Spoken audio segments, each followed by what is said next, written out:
Welcome back, everybody. Resourceful Markets back at you here.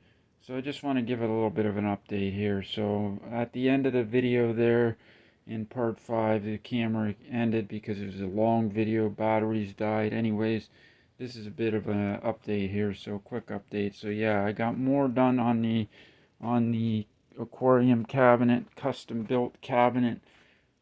Just after the batteries died, I kept plugging away. I got the plywood on the top.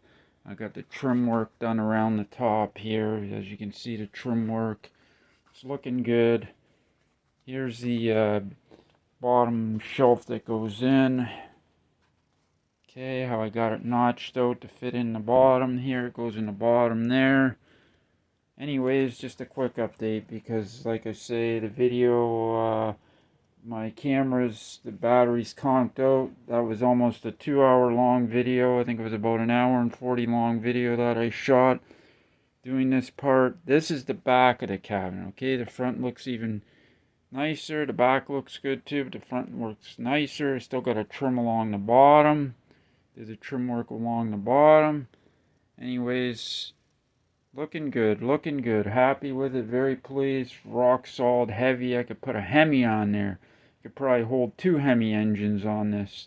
It's rock solid, strong. It's going to look good once the aquarium's sitting on it. So that was just a short update of what's going on with the custom aquarium cabinet for the 30-gallon aquarium. Okay. Alright, resourceful Marcus. See you again soon.